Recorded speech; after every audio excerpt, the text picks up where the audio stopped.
अच्छा जी, और करते हैं सवाल। उससे पहले ना ये का एक टॉपिक था IFRS 2, बल्कि उससे भी पहले एक दो आसान बातें पढ़ाता हूं, फिर इस पे आऊंगा। आप आ जाइए चैप्टर में, पेज 10। ये जो एक शेडेड सा टेबल बनाया हुआ है मैंने, चैप्टर में page 10।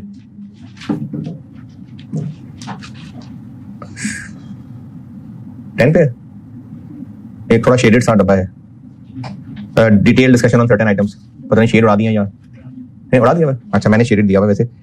Detail discussion on certain items, जिसमें सबसे पहली हेडिंग बिजनेस कॉम्बिनेशन है, पेज 10 पे।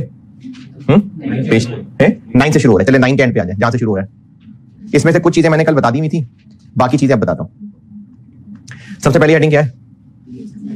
Business combination. इसमें 2-3 बातें हैं, वो सुनने फिर पढ़ लीजिएगा।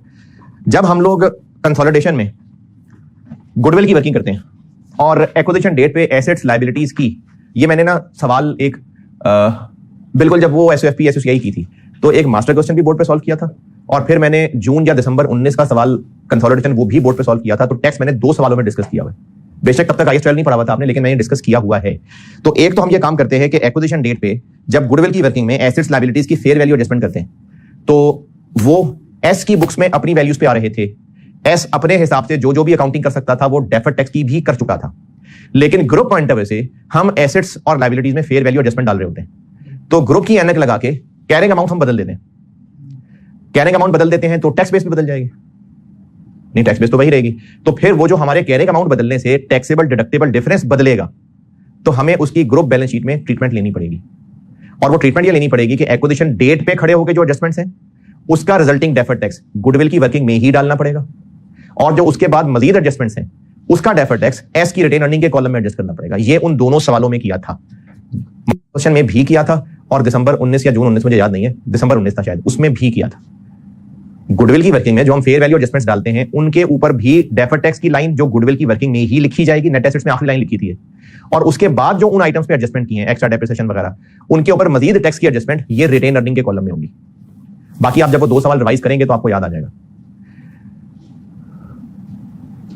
ये बिजनेस कॉम्बिनेशन, हाँ, URP पे भी डेफर्ड टैक्स एडजस्ट किया था और बायर का टैक्स रेट लगाया था, और उसकी रीजन ये बताई थी, दोबारा बता रहा हूं कि ग्रुप पॉइंट ऑफ व्यू से जब हम URP एडजस्ट कर रहे होते हैं तो सेलर की रिटेन अर्निंग कम कर देते हैं और बायर का स्टॉक कम कर देते हैं URP, तो उससे इन्वेंट्री की कैरिंग अमाउंट कम हो जाती है। किसकी इन्वेंट्री होती है? ये बायर की। कैरिंग अमाउंट कम होगी, डिफरेंस टैक्सेबल कम होगा, तो डेफर्ड टैक्स कम होगा। चूंकि ये बायर की इन्वेंट्री है, इसलिए टैक्स रेट भी बायर वाला यूज किया था। बस ये 3 पैराग्राफ पढ़ लें जो मैंने बिजनेस कॉम्बिनेशन के नाम से लिखे हैं। तीसरा वाला समझ आ गया तो ठीक है, नहीं तो मैं समझा देता हूं। पढ़ लें पहले बिजनेस कॉम्बिनेशन के 3 पैराग्राफ पढ़ लें, तीसरा वाला आ जाएगा समझ, नहीं तो एक बार पढ़ लें, मैं बता दूंगा।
अच्छा, लास्ट टाइम वैसे मैंने रेवेन्यू के ना 1 2 3 4 5 लेक्चर लगाए थे, जिनमें से आखिरी 2 शायद 2 घंटे के थे, तो ये आप सैटरडे रखें।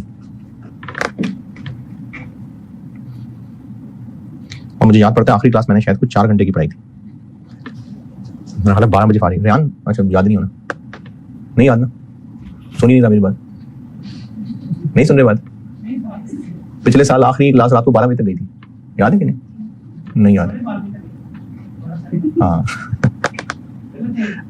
पार्टी वंडी में। हाँ डिनर कर लेना यार, आप खत्म करने वाले बने। ये 3 पैराग्राफ का था यार पढ़ने को, थर्ड वाला। पहले और दूसरे में कोई इतराज? पहला वाला दूसरा वाला हम सवालों में कर चुके हैं। तीसरे का मतलब सिर्फ इतना है कि बादों का होता है कि टैक्स लॉ वाले ना अलाउ करते हैं कि अगर आपकी सब्सिडरी लॉसेज में तो पेरेंट को सब्सिडरी के लॉसेज भी अलाउ हो जाते हैं। सब्सिडरी के carry forward losses parent claim कर सकता है। तो पहले या इसी का उलट कि हो सकता है कि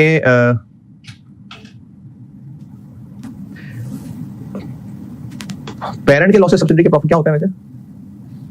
पेरेंट अपने लॉसेज सब्सिडी में डाल सकता है कि सब्सिडी के लॉसेज ले सकता है? यानी पेरेंट के अगर लॉसेज हैं तो वो सब्सिडी के प्रॉफिट्स में नहीं एडजस्ट हो सकते? हाँ भी टैक्स के चीते मिल नहीं, ये इनकार चीते पे है कि इस सवाल पे?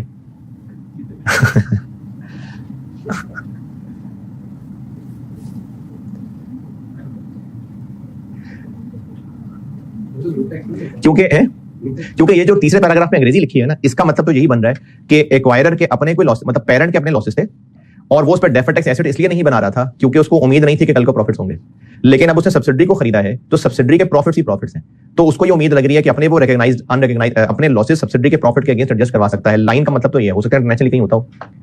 चौथी लाइन पढ़ रहा हूं, तीसरी लाइन के एंड से। फॉर एग्जांपल द एक्वायरर मतलब parent may be able to utilise the benefits of its unused tax losses against the taxable future profits of acquiree यानी सब्सिडी। तो पाकिस्तान में तो मुझे नहीं याद पड़ता ऐसा होता है, लेकिन क्या पता इंटरनेशनली होता हो। इन 4 लाइनों का मतलब यह है कि अगर पेरेंट के कोई लॉसेस चले आ रहे थे और वो उस पर डेफर्ड टैक्स एसेट इसलिए नहीं बनाता था, कल पढ़ा था हमने कि अगर उसको नहीं नजर आ रहा फ्यूचर में प्रॉफिट्स तो वो डीटीए नहीं बनाएगा। लेकिन सब्सिडी खरीदने के बाद अब उसको लगना शुरू हो गया कि हाँ मैं इसका क्लेम ले सकता हूं, तो अब वो डीटीए बना लेगा।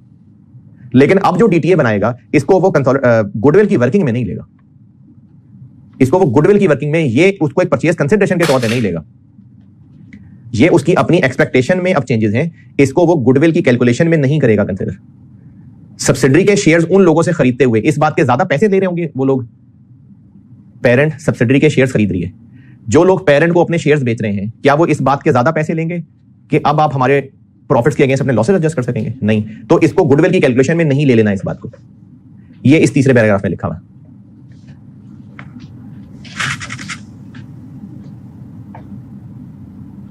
अच्छा, इसके बाद जो assets carried at fair value है ये कल पढ़ा चुका था। गुडविल वाला पैराग्राफ पढ़ लें, समझ देता हूं।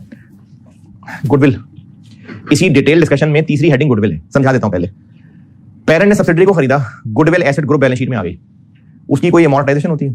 नहीं। हो सकता है किसी मुल्क में गुडविल की अमॉर्टाइजेशन अलाउ होती हो, तो फिर गुडविल की कैरिंग अमाउंट भी होगी, टैक्स बेस भी होगी और उसके ऊपर डिफरेंस भी आके डेफर्ड टैक्स बनेगा।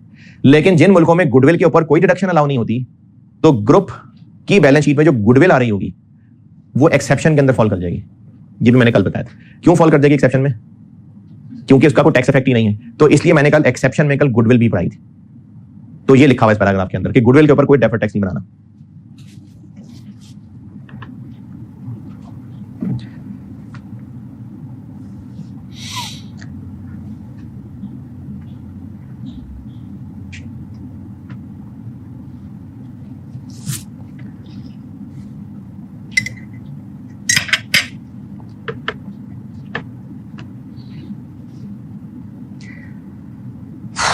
चलें आगे चलें। इनिशियल रिकग्निशन, ये पुरानी बातों की समरी लिखी है। कन्वर्टिबल बता चुका। इन्वेस्टमेंट एंड सब्सिडीज ये कल जून 24 का सवाल कराते हुए बताऊंगा। शेयर बेस्ड पेमेंट, लास्ट चीज शेयर बेस्ड पेमेंट, ये समझाता हूं। IFRS 2 इक्विटी सेटल्ड एम्प्लॉइज को हमने ऑप्शंस दी, ऑप्शंस की पर्ची दी और सर्विस कंडीशन रखी है। IFRS 2 होता था एक, सर्विस कंडीशन रखी 3 साल, 2021, 2022, 2023। अज्यूमिंग के बंदे वही हैं, मतलब नंबर ऑफ पर्सन नहीं छेड़ते हम। IFRS 2 में इसकी अकाउंटिंग क्या होगी? ग्रांट डेट की फेयर वैल्यू उसको 3 साल पे फैला देंगे। ग्रांट डेट की फेयर वैल्यू लेट से 6 मिलियन थी, तो उसको हमने 3 साल पे फैला देना। ये IFRS 2 की अकाउंटिंग है। Equity settled fair value update नहीं करते इसकी, वो कैश सेटल की करते हैं। इक्विटी सेटल की फेयर वैल्यू वही रहती है जो ग्रांट डेट वाली थी। हाँ, नंबर ऑफ पर्संस अपडेट हुए होते हैं ताकि हम इवेंचुअली उतने लोगों तक पहुंच जाएं जो फाइनली कामयाब हो रहे हैं। तो अभी फर्ज करते हैं कि नंबर ऑफ पर्संस को छोड़ देते हैं, बस 5 डायरेक्टर हैं और 5 के 5 एंड तक रहेंगे, तो हम उसकी अकाउंटिंग ये करते थे कि ग्रांट डेट की फेयर वैल्यू को सर्विस पीरियड पे फैला दिया। टैक्स वाले, आपने टैक्स अगर नहीं भी पढ़ा तो शायद ये कैफ में भी है, शेयर ऑप्शंस। अगर आपने टैक्स सीफा में नहीं भी पढ़ा ना और टैक्स डिपार्टमेंट में काम भी नहीं किया, फिर भी शायद थोड़ी बहुत कहीं मेमोरी में ना कैफ पढ़ा हुआ याद हो।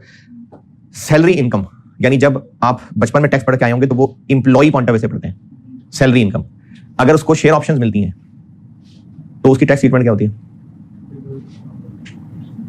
जब वो ऑप्शन एक्सरसाइज करता है तो उस वक्त जो उसको फायदा नुकसान होता है वो उसकी इनकम में शामिल किया जाता है। अब इसी को एम्प्लॉयर पॉइंट ऑफ व्यू से देखते हैं। एम्प्लॉयर को डिडक्शन कब अलाउ होगी? जब एम्प्लॉई ऑप्शन एक्सरसाइज करेगा। कितनी डिडक्शन अलाउ होगी? जो एम्प्लॉई को उस वक्त फायदा होगा। एम्प्लॉई को फायदा क्या होगा?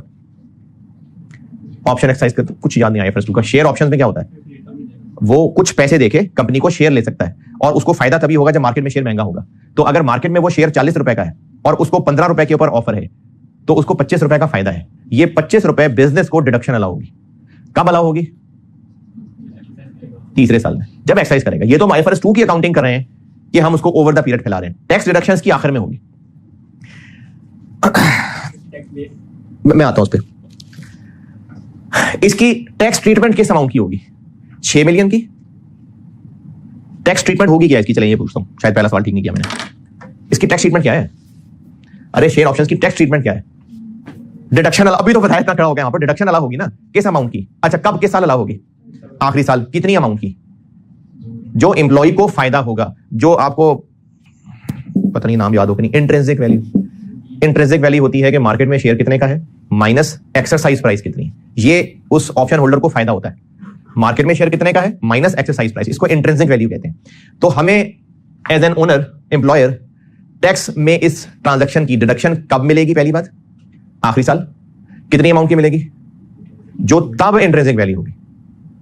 तो इस ट्रांजैक्शन की टैक्स ट्रीटमेंट क्या है कि आखिरी साल डिडक्शन मिलेगी और किस अमाउंट की मिलेगी? Intrinsic value. जबकि अकाउंटिंग फिगर और है। अकाउंटिंग फिगर कौन सी है?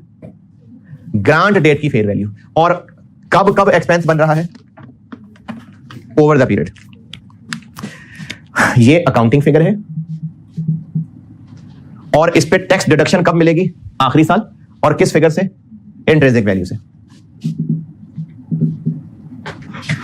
यहां जाके डिडक्शन मिलेगी। लेट्स से तब इंट्रिंसिक वैल्यू हमें उम्मीद है कि 5 मिलियन होगी। अकाउंटिंग फिगर टोटल 6 मिलियन है और टैक्स फिगर 5 मिलियन है। ये मैंने अज्यूम किया है कि तब इंट्रिंसिक वैल्यू 5 मिलियन होगी। टैक्स ट्रीटमेंट किस फिगर का है? 6 मिलियन का कि 5 मिलियन का? 5 मिलियन का।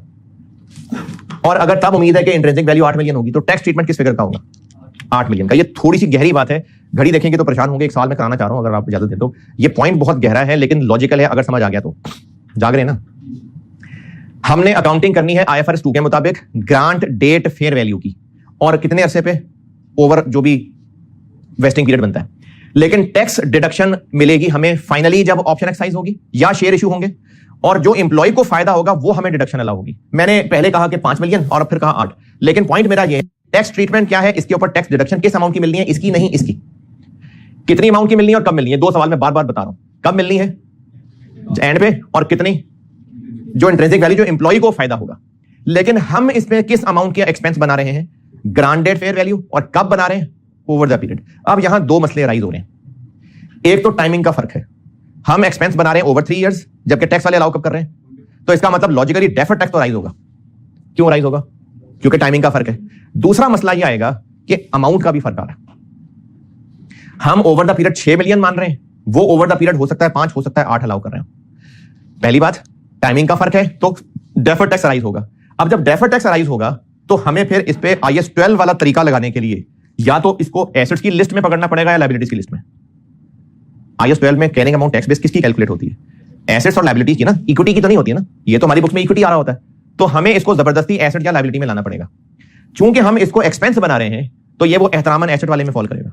जिसकी कैरिंग अमाउंट एहतरामन एसेट, वो एक्सपेंस जो हम एक्सपेंस बना चुके होते हैं, टैक्स वालों ने फ्यूचर डिडक्शन देनी होती है, जो कल वाले सवालों में भी करता रहा हूं, तो उसको हम लोग सिर्फ और सिर्फ डेफर्ड टैक्स के तरीके में पकड़ने के लिए उसको एसेट्स की लिस्ट में लिखते हैं, कैरिंग अमाउंट 0 रखे, तो हमें इसकी भी कैरिंग अमाउंट 0 चलानी पड़ेगी।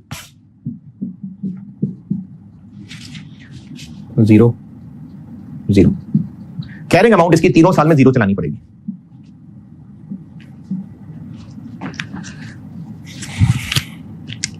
ये जो अमाउंट 8 मिलियन मैंने लिखी है, ये एग्जैक्टली कब पता चलेगी? तीसरे साल। अभी मैं जो आपको बात समझाना चाह रहा हूं, फर्ज करें हमें शुरू में ही पता चल गई। डिडक्शन कितनी अमाउंट की मिलनी है? 8 मिलियन की। कब मिलनी है? एंड। हमने अब इसको पकड़ना है IAS 12 वाले तरीके से, तो टैक्स बेस रखनी पड़ेगी। टैक्स बेस इसकी जब पहला साल गुजरेगा तो कितनी रखेंगे? पूरी 8 रख दें या 8/3? क्यों? वो एक्सपेंस जिसकी टैक्स डिडक्शन कल अलाउ होनी होती है, लेकिन एक्सपेंस होता है, हम उसको IAS 12 के तरीके में कैसे पकड़ते हैं? एसेट कहते हैं, कैरिंग अमाउंट 0 और टैक्स बेस जो कल को डिडक्शन मिलेगी। कोई मिसाल इसकी और जो कल परसों की हो। एक सवाल में कल रीस्ट्रक्चरिंग कॉस्ट थी, एक सवाल में कल एडवर्टाइजिंग कॉस्ट थी, जिसको हमने फॉरेन एक्सपेंस मान लिया था, टैक्स वाले उसको 5 साल में फैला रहे थे। तो टैक्स बेस हम कितनी अमाउंट को कह रहे थे?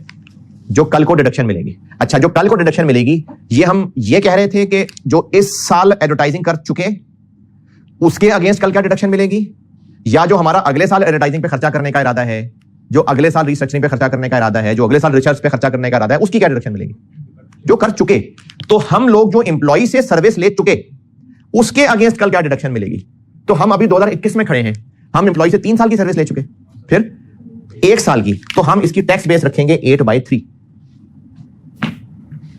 ये कितने साल का बेनिफिट है? 3 साल की सर्विस का। अभी सिर्फ पहला साल गुजरा है, तो हमने एम्प्लॉय की अभी 1 साल की सर्विस ली है, उसके बदले कल को क्या डिडक्शन मिलेगी? 8/3। जब 2 साल गुजर जाएंगे और 3 साल गुजर जाएंगे, तो तीसरे साल तो डिडक्शन ही मिल गई होगी।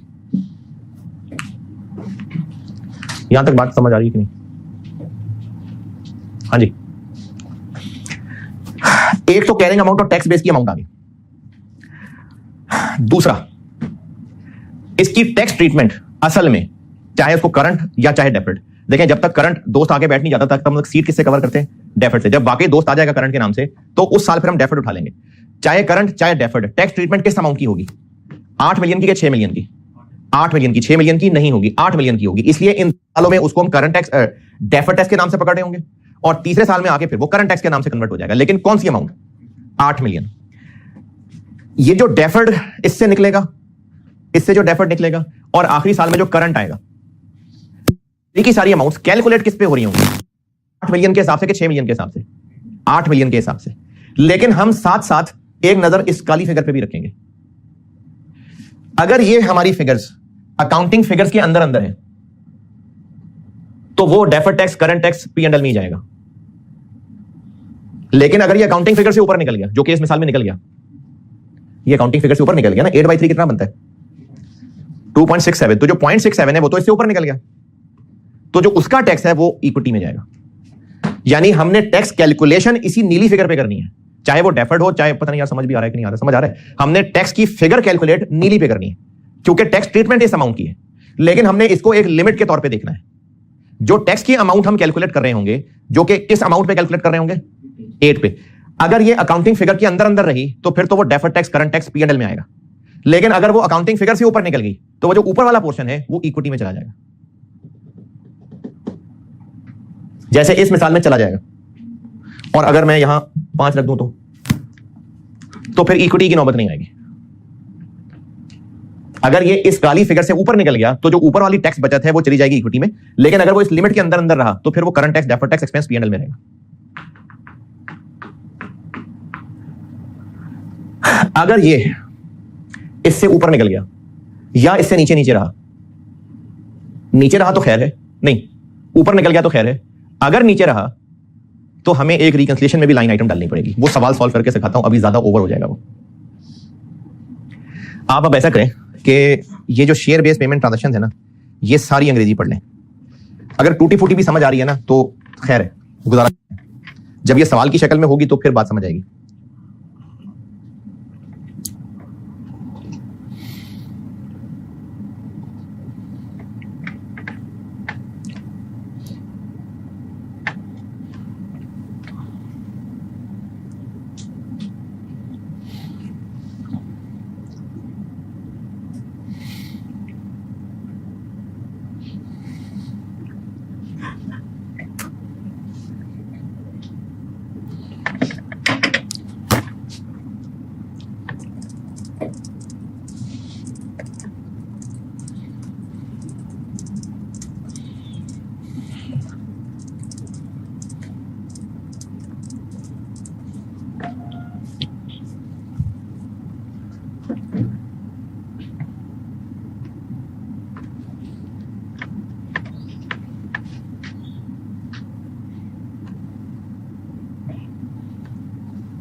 हाँ जी, अगर थोड़ी सी हिम्मत करें तो मैं कोशिश करता हूँ आधे घंटे में समेट देता हूँ सवाल। ठीक है, जून 18 पढ़ लें। June 18 elephant limited.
हाँ जी,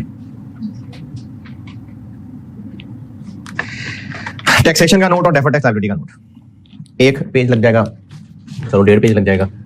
जून 18 working 1 current tax.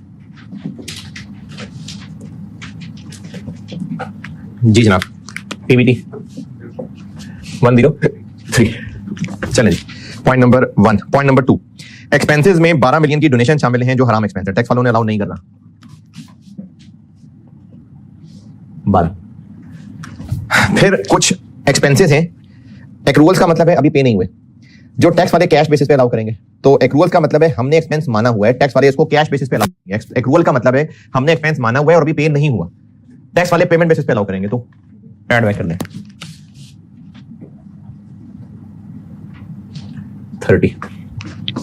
Point number 3, other income में गवर्नमेंट ग्रांट आ रही है, वो एग्जेम्प्ट है, और डिविडेंड इनकम आ रही है जिसपे टैक्स रेट डिफरेंट है। तो ग्रांट तो चलो एग्जेम्प्ट है, वो तो निकालनी ही है। कितनी? 10। वो जो डिविडेंड है वो भी फिलहाल निकाल देते हैं क्योंकि उस पे रेट नीचे अलग लगाना होगा। कितनी? 4। पॉइंट नंबर 4, अकाउंटिंग डेप्रिसिएशन और टैक्स डेप्रिसिएशन अलग अलग बताने की बजाय ये कह दिया कि अकाउंटिंग डेप्रिसिएशन टैक्स से ज्यादा है, तो ऐड बैक कर देते हैं एक्सेस अकाउंटिंग डेप्रिसिएशन। और ये मैंने बोर्ड पे किया था सवाल परसों शायद, ये वो डिफरेंसेस वाला सवाल है जिसमें कैरिंग अमाउंट टैक्स बेस की बजाय हमें डिफरेंसेस से चलना पड़ेगा। एक्सेस अकाउंटिंग डेप्रिसिएशन कितनी? 20। पॉइंट नंबर 5, बिल्डिंग्स रीवैल्यू हुई हैं, 60 मिलियन का अपवर्ड आया है, ठीक है, तो क्या करें इसका? यहां कुछ नहीं होगा, डेफर्ड टैक्स के नोट में ये वो ओसीआई वाली आइटम आ जाएगी, तो डेफर्ड टैक्स के नोट में काम आएगी ये। पॉइंट नंबर 6, 12 लोग हैं, पहला साल है, 12 लोग हैं, उनको हमने 5-5 हजार शेयर ऑप्शन दिए हैं और उनको कहा है कि वेस्टिंग पीरियड कितना है? 1 साल, 2 साल। 1 जनवरी 17 को कहा है तो 2 साल है। हमने इसकी अकाउंटिंग की होगी ग्रांट डेट की फेयर वैल्यू को लेके 1/2 करके, जबकि टैक्स वालों ने डिडक्शन देनी है इंट्रिंसिक वैल्यू की। अभी इस वक्त करंट टैक्स में क्या करें? जो हमने एक्सपेंस बनाया हुआ है वो ऐड बैक कर लेते हैं। IFRS 2 का जो हमने एक्सपेंस बनाया हुआ है वो कर लेते हैं ऐड बैक। हमने क्या अकाउंटिंग की होगी?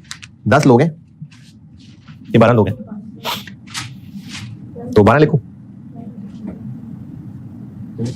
भाई, 2 छोड़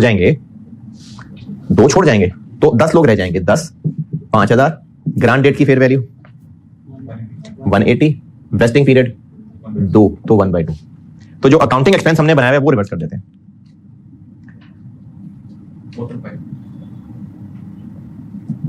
ये एडबैक हो गया, और बाकी फिर वो डेफर्ड टैक्स में आके देखते हैं। पॉइंट नंबर 7, कन्वर्टेबल है। इसमें भी वो डेफर्ड टैक्स के नोट वाली चीज आएगी, जो इक्विटी में डायरेक्ट टैक्स जाएगा, ये कल कराई थी बात। और उसके अलावा जो हमने एक्सपेंस बनाना होता है वो हम बनाते हैं इफेक्टिव रेट वाला IFRS 9, और जो टैक्स वाले अलाउ करते हैं वो कूपन अलाउ करते हैं। तो इसके लिए कर लेते हैं वर्किंग 1.1। पहले तो इनिशियल रिकग्निशन, टोटल अमाउंट कितनी, टोटल कितनी अमाउंट के हैं ये? 100 रुपए का एक है, 1.5 है, 150। इसमें से लायबिलिटी और इक्विटी कंपोनेंट अलग अलग करना है। लायबिलिटी कंपोनेंट कैसे अलग करें? कॉन्ट्रैक्चुअल कैश फ्लोज की पीवी डिस्काउंटेड एट जो मार्केट रेट है वो कितना है? 12%। और कॉन्ट्रैक्चुअल कैश फ्लो है हर साल 10% इंटरेस्ट, और 17, 18, 19, 20 4 साल के बाद 150 मिलियन वापस। हर साल 15 मिलियन, 10% कूपन, इस पे लगेगी एन्युटी डिस्काउंटिंग, और 4 साल के बाद 150 मिलियन वापस। Contractual cash flows market rate पे डिस्काउंट।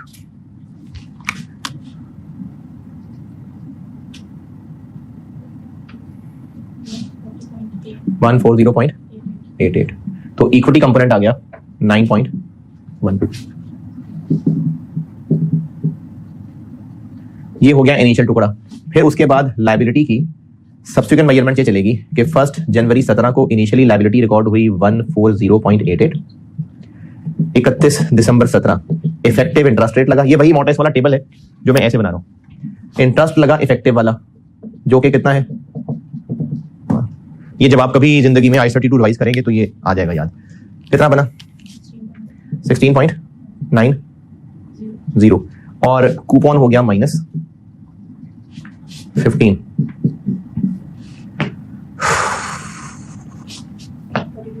142.78। ये बन गई कैरिंग अमाउंट। और करंट टैक्स में क्या करें? हमने इतना इंटरेस्ट एक्सपेंस बनाया हुआ है, टैक्स वालों ने ये अलाउ करना है, तो वो एड बैक कर देते हैं।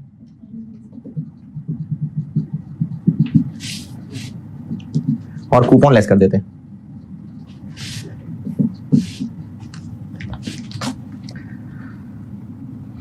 और बस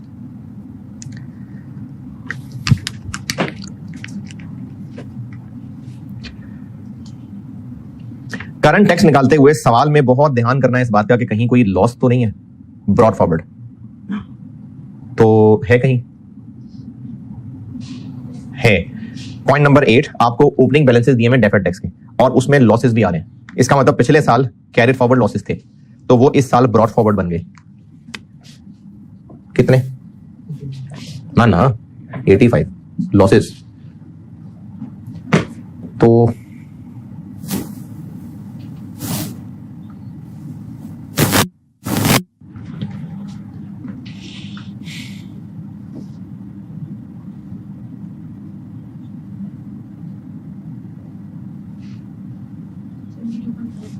$72.4, इसी के नीचे चल रहा हूं। करंट टैक्स नॉर्मल वाला बन गया 72.4 के ऊपर 30,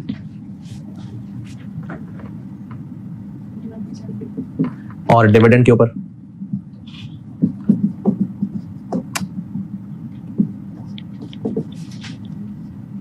22.12। ये हो गया current tax.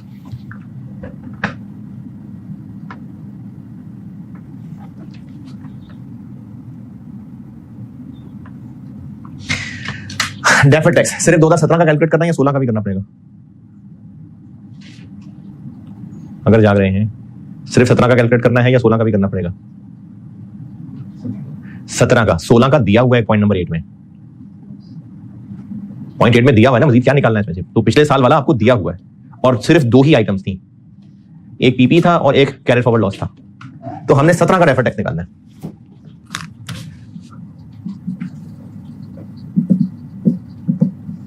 Carrying amount, tax base, difference, tax rate, DTL, TTA।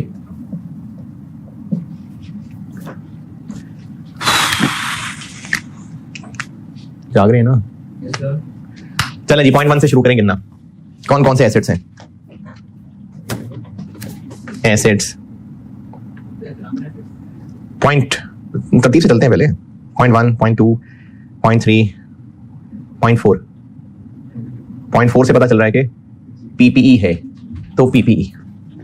और चूंकि कोई कैरिंग अमाउंट टैक्स बेस नहीं दी हुई, डिफरेंशियल दिया हुआ है, तो ये हमें वो डिफरेंस वाले तरीके से निकालना पड़ेगा।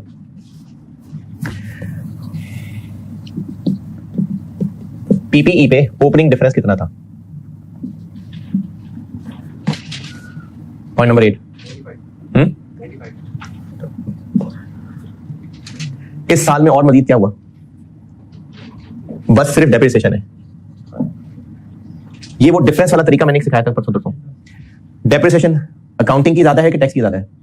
अकाउंटिंग की। तो अकाउंटिंग और टैक्स वाले कॉलम में से इधर लिखेंगे कितनी ज्यादा है? 20। तो इस कॉलम में लिखूं क्या? -20 + 20।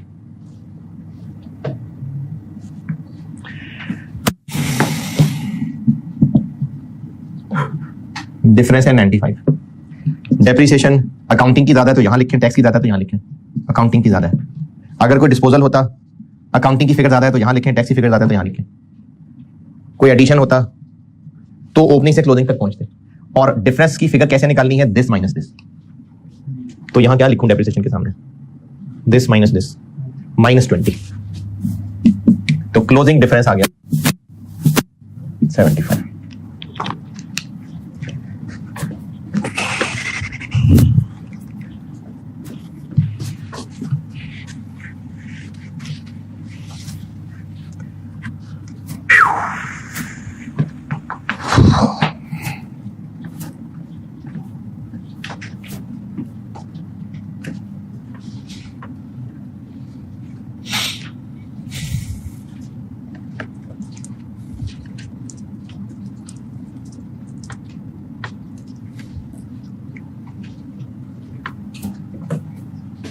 तो पीपीई में यहां डिफरेंस आ जाएगा 75। और आगे चले, कोई एसेट। हाँ गलती हो गई ना यार।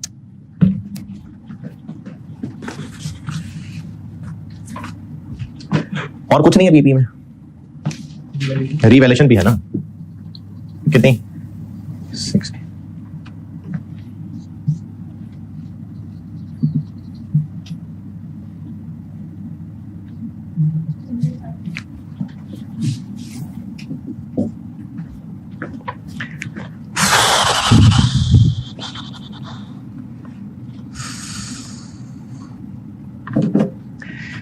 पॉइंट 4 से आगे पॉइंट 5 डन। पॉइंट 6 ये क्या है? ये शेयर ऑप्शंस एहतरामन एसेट जो भी बताया था सवाल से पहले, इसको लिखना पड़ेगा एसेट्स में। Carrying amount 0। टैक्स बेस में क्या लिखें? जो एंड पे टैक्स क्लेम मिलेगा, टैक्स क्लेम कितना मिलेगा? इंट्रिंसिक वैल्यू के बराबर। अब हमें कल की तो इंट्रिंसिक वैल्यू नहीं पता, तो चलो अभी की पता है वो लगा लेते हैं। 10 लोग, हर एक की 5000। इंट्रिंसिक वैल्यू निकलती है शेयर की market price minus exercise price. हम अभी 18 तो प्रोजेक्ट नहीं कर सकते, लेकिन चलो 17 के एंड पे तो निकाल सकते हैं ना। तो 17 के एंड पे खड़े होके इंट्रिंसिक वैल्यू कैसे निकलेंगे? 180, 150 -20, 1/2, क्योंकि अभी 1 साल गुजरा है। 3.25 इंट्रिंसिक वैल्यू शेयर की market price minus exercise price. और हम ये साल 31 दिसंबर पे खड़े होकर कर रहे हैं, तो उस दिन शेयर 150 का है। आगे पॉइंट 6, पॉइंट 7, कोई और एसेट?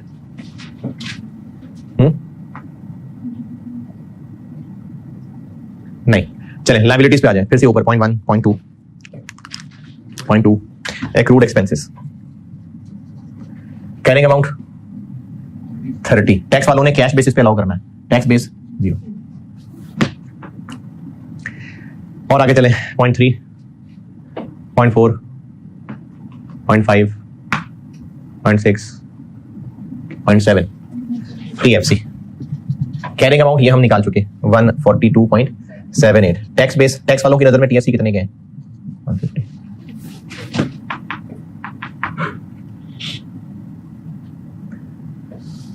डेफर्ड टैक्स क्लोज करते हुए, ये बात आप लिख लेना, भूल जाएंगे, डेफर्ड टैक्स क्लोज करते हुए करंट टैक्स की वर्किंग जरूर देख लेना, क्या पता वहां पर कैरिड फॉरवर्ड लॉस निकला हो। अभी तो कैरिड फॉरवर्ड लॉस नहीं है, क्या पता कैरिड फॉरवर्ड लॉस आ जाता, उसको फिर डेफर्ड टैक्स में लिखना पड़ता। तो डेफर्ड टैक्स क्लोज करते हुए करंट टैक्स की वर्किंग जरूर देख लीजिएगा कि वहां पर कहीं and result carried forward loss तो नहीं आ रहा। अगर आ रहा है तो फिर यहां पर कैरिड फॉरवर्ड लॉस भी लिखना पड़ेगा। Differences 3.25 negative. लाइबिलिटीज में tax base minus carrying amount 30 7.22। Tax rate जी 30%। बताएं पहला 40.5 0.98 9 2.17। बस अब नोट बनाते हैं।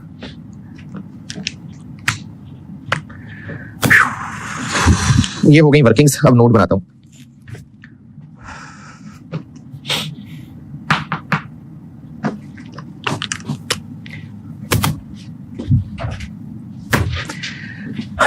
अगर पहले पेज छोड़ा हुआ है तो उस पे आ जाए।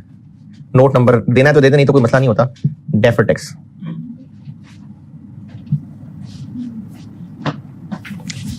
Opening balance recognized in equity, OCI और P&L और closing balance।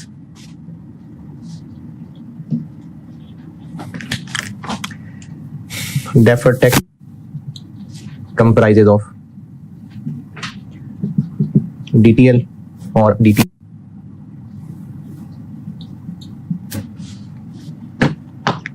ओपनिंग बैलेंसेस क्या क्या थे? दो आइटम्स थी, पीपीई था। अच्छा मेरे पास जगह नहीं है, ये हेडिंग उड़ा रहा हूं। Deferred tax liability, deferred tax asset, मैं सिर्फ लाइन आइटम लिख रहा हूं। पीपीई था, ओपनिंग बैलेंस दिया हुआ है 33.25, क्लोजिंग बैलेंस 40.5। यहां क्या आएगा? ओसीआई आएगा। कौन सा? कितना? 18।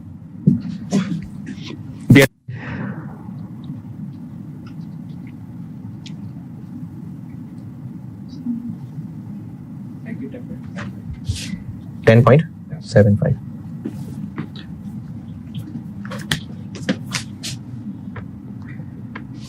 ठीक है। और डीटीएल वाले पोर्शन में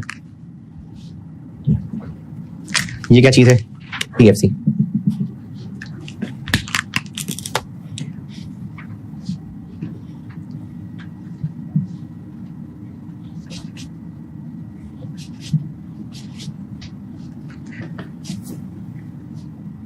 जी टीएफसी ओपनिंग बैलेंस ये पिछले साल थे ही नहीं। कन्वर्टेबल कल बताया था कि जो इक्विटी पोर्शन है उसको नेट ऑफ टैक्स लिखते हैं इक्विटी में, और उसका टैक्स लिखते हैं इधर।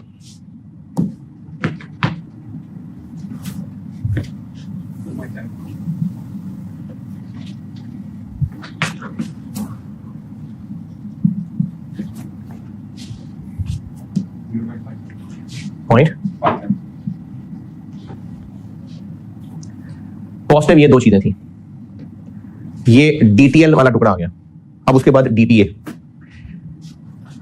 ओपनिंग बैलेंस में एक था कैरी फॉरवर्ड लॉस, कितना था?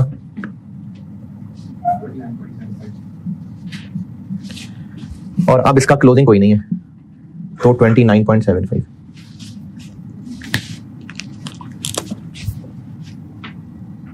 और डीटीए में क्या लिखे? ये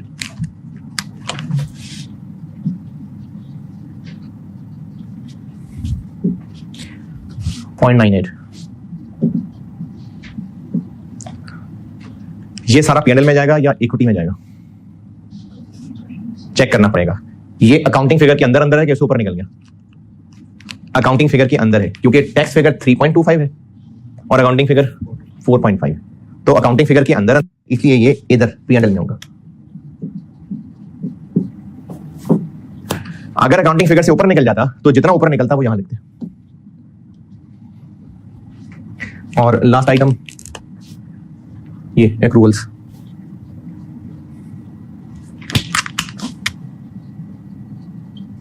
ओपनिंग कुछ नहीं है, क्लोजिंग है 9, तो ये कोई इक्विटी ओसीआई की चीज नहीं है।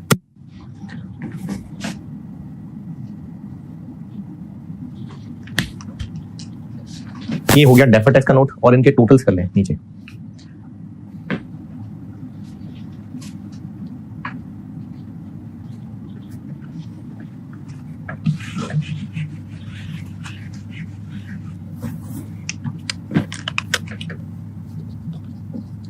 टैक्सेशन का नोट,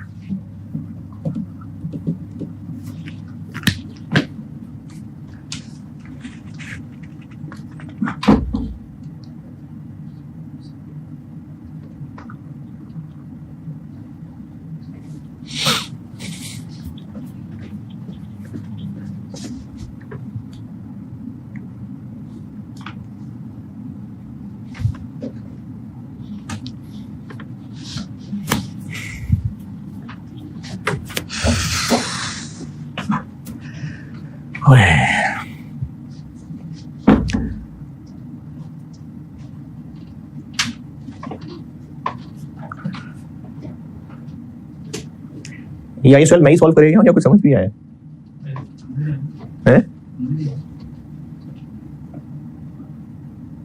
कंसोलिडेशन से अच्छा, मुश्किल है। और लीजिए, हाँ भाई, करंट टैक्स को पिछले साल का मसला भी आया है, को पुरानी रिटर्न पे एतराज, तो करंट टैक्स बस करंट टैक्स ही है। Working one 22.12। Deferred tax, tax rate change हुआ है पिछले साल से, तो फिर इसमें इफेक्ट ऑफ रेट चेंज भी आएगा, और relating to differences for the year भी आएगा। और इस डब्बे के टोटल में क्या लिख लेंगे? ये पीएनएल कितना था इसका total?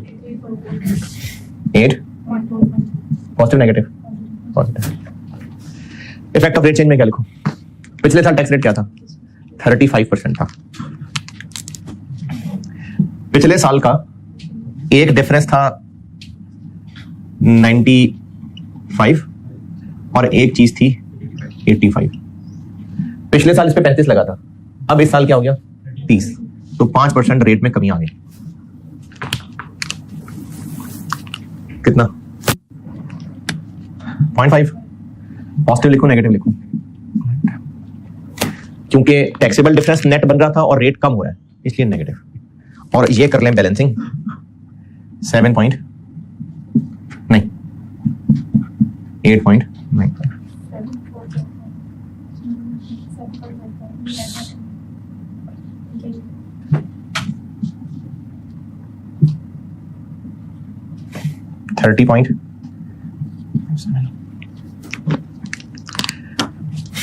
A relationship between accounting profit and tax.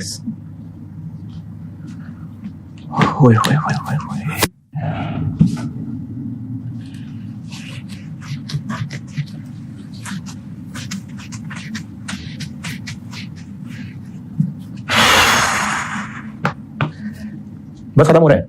अब इसमें क्या लिखूं? अकाउंटिंग प्रॉफिट कितना? 103, और इस पे टैक्स रेट लगा के 103 इंटू 30%, 30.9। हाँ जी, इसमें क्या क्या आता है? इफेक्ट ऑफ रेट चेंज,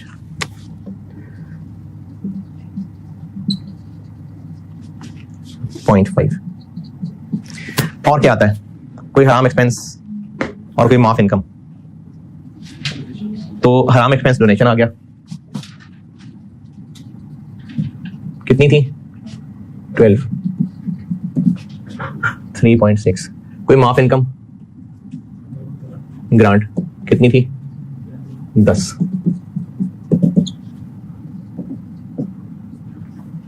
और क्या आता है?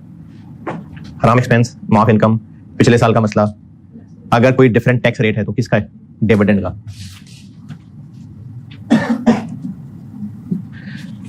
इसमें डिविडेंड इनकम शामिल है कितनी? इसमें 4। इस पे 30 लगाने का मतलब है उस 4 पे भी 30 लग गया, जबकि असल में उस 4 पे 10 लगाए, तो 20 लगा के लेस कर देते हैं।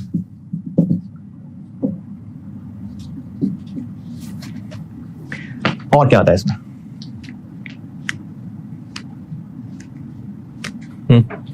कौन सा? समझ नहीं आ रही। अनरिकग्नाइज, तो वो कोई मसला नहीं है। चले शेयर ऑप्शंस का सोचें। चले शेयर ऑप्शंस के ऊपर आएगा, लेकिन सोचें क्यों, क्या, कैसे? असल में टैक्स डिडक्शन मिलनी ही सिर्फ किस अमाउंट की है? इंट्रिंसिक वैल्यू की। हमने एक्सपेंस बना लिया हुआ है 4.5 मिलियन, जबकि असल में टैक्स डिडक्शन सिर्फ कितने की मिलनी है?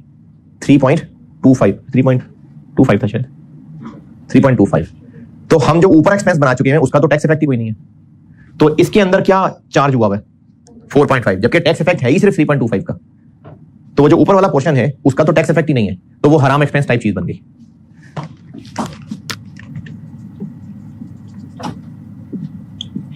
$4.5 में से 3.25 माइनस कर दें तो ये हराम एक्सपेंस टाइप चीज बन गई। इस पे 30 पॉइंट, और ये इंशाल्लाह टैली हो गया होगा। कितना?